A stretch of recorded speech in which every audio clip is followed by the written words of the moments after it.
Hello, it's Kirsten here, and today I want to talk about finding balance with your eating after you have recovered from hypothalamic amenorrhea or another type of metabolic dysfunction, because hypothalamic amenorrhea is not the only thing that can happen, right? So let's go over real quick how you got in this trouble and how you get out of it. So let's say that here's a line, here's a spectrum. On one end, there's this restrictive you who is counting calories and trying to keep them low, and then maybe restricting your macros and maybe working out really hard to make sure burn even more. Okay, and this is where you lost your period or got other symptoms of your metabolism not working that great. And then in order to recover from this, we had to go over to the other end of the spectrum where you ate everything in abundance as much as you wanted. You definitely add some quick carbs that help you to restore your menstrual cycle. You maybe ate the things you never thought you're gonna eat anymore, okay? And this is where your period came back and you started feeling much, much better. But now here's the deal. We want to get to this middle eventually, because you saw this one wasn't sustainable. It wasn't healthy for you.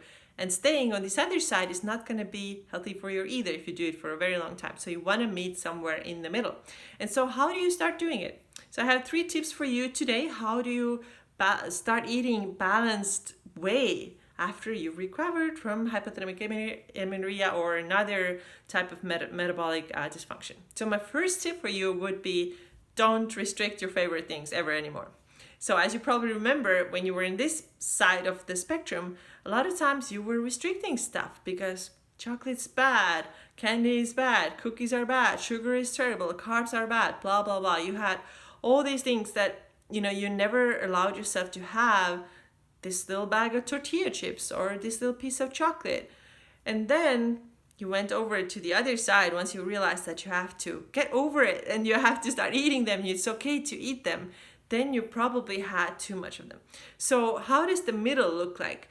You don't restrict anything anymore, but you also don't overeat them. And then the way to do it is start practicing having the favorite things that you really, really like, but you didn't allow yourself to eat when you were here, is to start having them in small amounts.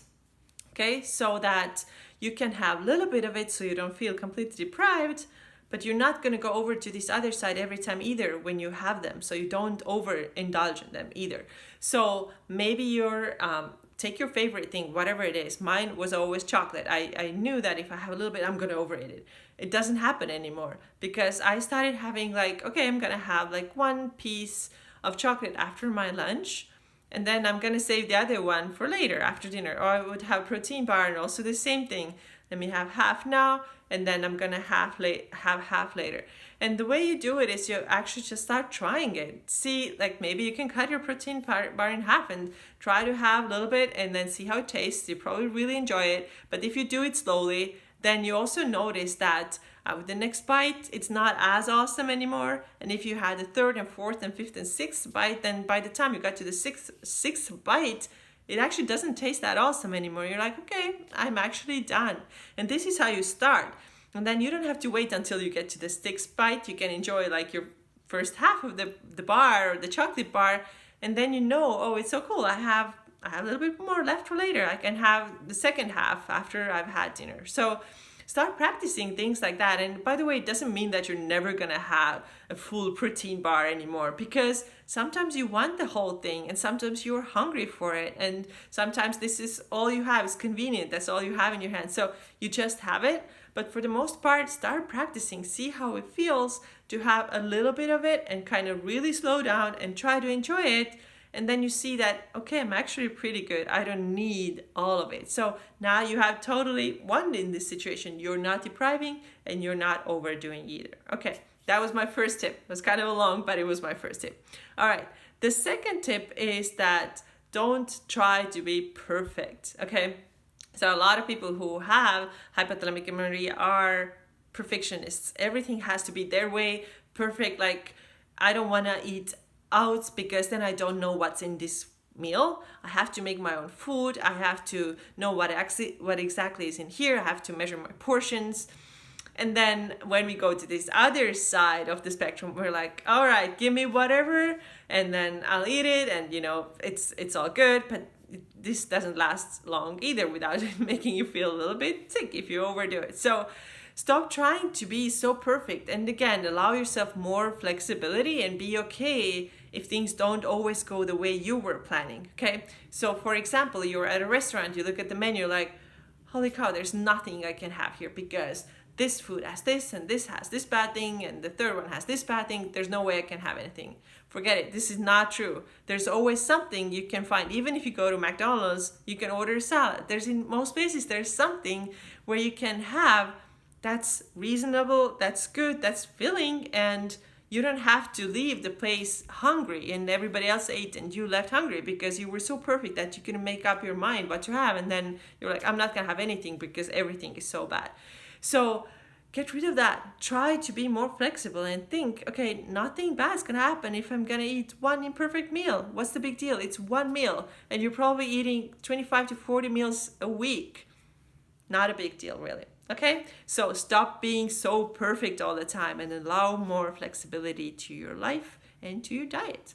Okay, and then the last thing that really helps you to find balance is that get rid of the idea that there are food rules that you have to follow, and instead figure out what are the guidelines that are good for you to follow. See, there's a difference. Rule I must follow and guidelines that are good for me to follow, that make me feel great. Okay, so food rules are, for example, no carbs after whatever 5 p.m. I just made that up. I don't know if it's a thing. I'm sure it is for some people. Then no sugar after 6 p.m. No eating after 6 p.m. No eating before noon, right?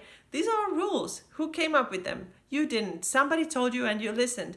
You don't have to listen, right? You come up with your own things that you know work for you and your unique body, okay? So what are the guidelines that are helpful for you? What can they be? For example, I know that for example, if I eat dinner at 6 or 7 and I don't eat anything anymore after that, I get hungry in the middle of the night. I have to get up. I know this from my experience. And especially if I have worked out, I have to have a really decent snack before bedtime. Otherwise, I'm up at night and my night is ruined because I wake up and then I have to go and eat, and then I guess much less hours of sleep and my next day is crappy. So this is the guideline I have learned. I have to eat a snack before I go to bed, and it can't be just like an apple. It has to be something more decent. And then second thing, I prefer to have dinner later at night, like 8 or after 8, because this way I stay full longer and I can wait till morning. I can sleep through the night and be okay, right? But if I have dinner way too early, I need my snack, otherwise I'll wake up. So this another guideline might be, for example, that okay, if I don't eat my vegetables, I don't poop, right? So you need this fiber to poop better. And that's the real thing. Like maybe it doesn't affect somebody else as much, but if it affects you, then this is your guideline to follow, right? It's not a rule, it's a guideline. So nothing's gonna happen probably if you don't eat vegetables at every single meal.